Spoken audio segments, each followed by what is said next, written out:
नमस्कार मित्रांनो, स्वागत आहे तुमचं आपल्या विजेता 9464 या यूट्यूब चॅनलमध्ये। मित्रांनो, आज आपण बघणार आहोत कोतवाल म्हणजे काय, कोतवाल कोण असतो। चला मग व्हिडिओला उशीर न लावता सुरुवात करूया। कोतवाल हा पूर्णवेळ काम करणारा चतुर्थ श्रेणीतील ग्रामनोकर हा आहे।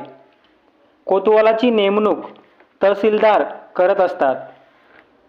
कोतवालाची संख्या गावाच्या लोकसंख्येवर अवलंबून असते। गावाची लोकसंख्या व त्याप्रमाणे कोतवालांची संख्या हे आपण बघूया। गावाची लोकसंख्या व कोतवालाची संख्या। प्रत्येक गावामध्ये 1000 पर्यंत लोकसंख्या असेल तर त्या गावामध्ये एक कोतवाल असतो। 1000 ते 3000 लोकसंख्या गावात असेल तर त्या गावामध्ये 2 कोतवालची नेमणूक करता येते। 3000हून अधिक जर गावाची लोकसंख्या असेल तर त्या गावामध्ये कोतवालाची 3 पदं हे भरता येतात। मित्रांनो, कोतवालाचे वय हे 18 वर्षापेक्षा अधिक असायला पाहिजे।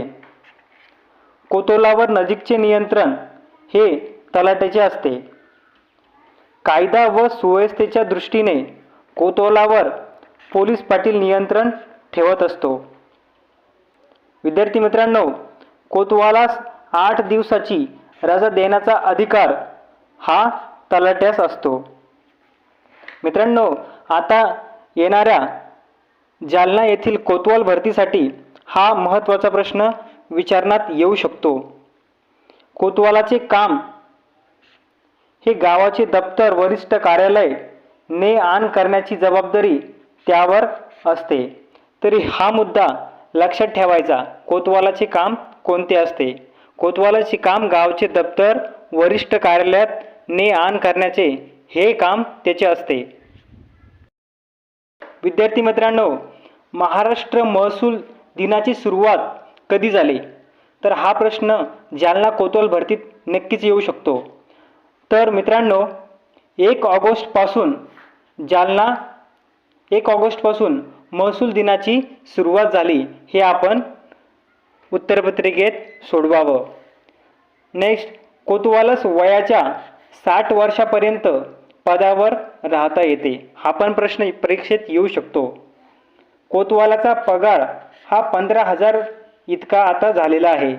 पहिले 5000 एवढाच पगार कोतवालाचा होता।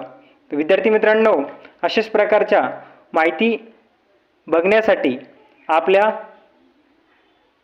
विजेता 9464 या यूट्यूब चॅनलला सबस्क्राईब करून लाईक करा आणि कमेंटमध्ये सांगा तुम्हाला कोणता टॉपिक हवा आहे तर। धन्यवाद।